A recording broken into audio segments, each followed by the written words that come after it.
দেব Surajit news চ্যানেলে সবাইকে স্বাগত জানাই।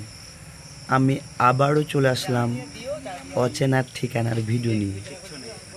তো এমন একটি ঠিকানা নিয়ে এসেছি যেটা জানলে আপনারাও সেই জায়গাতে কিন্তু ছুটে চলে আসবেন গল্প সল্প করার জন্য। তো দেখতেই পাচ্ছ ভিতরে যাচ্ছি।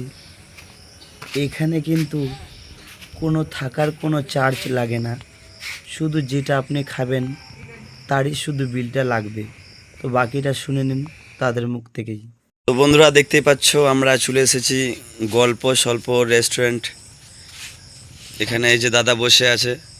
তো দাদা এখানে কি কি পাওয়া যায়? এখানে খাবার বলতে সব কিছুই পাওয়া যায়, যেমন ভেজ থালি, ফিশ থালি, চিকেন থালি, মটন থালি, এগুলো সবই পাওয়া যায়। আর নন আপনার যেগুলো হচ্ছে চাইনিজ খাবার সেগুলো সবই পাওয়া যায়। তার মধ্যে ধরেন coffee, black coffee, cold coffee, এগুলো সবই পাওয়া যায়, কোনো অসুবিধা নেই, আপনারা নিশ্চিন্তে আসতে পারেন। এছাড়াও লাচ্চা রোল, এগ রোল সবই পাওয়া যায়। খাওয়া দাওয়ার আইটেম এসব? হ্যাঁ, এগুলো সব আইটেম। কখন থেকে কখন সময়? সকাল 10টা থেকে রাত্রি 10টা পর্যন্ত খোলা থাকে দাদাভাই আপনাদের জন্য। আর এটা চালু হয়েছে প্রায় বছর 2 হলো। কেমন চলছে? চলছে, আপনাদের আশীর্বাদে ভালোই চলছে। ঠিক আছে, তো সবাইকে আসার জন্য একটু অনুরোধ করবেন যে সবাই যেন আসে এই গল্প স্বল্প রেস্টুরেন্টে। এই ঠিকানাটা একটু আপনি বলে দেন। হ্যাঁ দাদাভাই, প্রত্যেকের জন্য বলছি, এটা হচ্ছে গাজল থেকে বামনগোলার দিকে যেতে, পাকুয়ার দিকে যেতে মাজরা নামে একটা জায়গা পড়বে। সেই জায়গাতে আপনাদের হাতের বাঁ দিকেই এই গল্প স্বল্প আমার এই ক্যাফেটা। তো আপনারা আসবেন।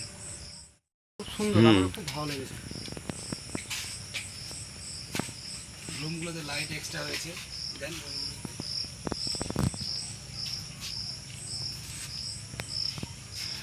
ইসমাইলে তো আমি তো আমার তো দেউতলাতে দোকান ছিল। তো বন্ধুরা দেখতে পাচ্ছ কত সুন্দর একটা গল্প স্বল্প করার জায়গা। নো স্মোকিং, কারণ এখানে সিগারেট ধূমপান কিছু করা যায় না। তো খুব ভালো লাগছে এই জায়গাটা দেখে।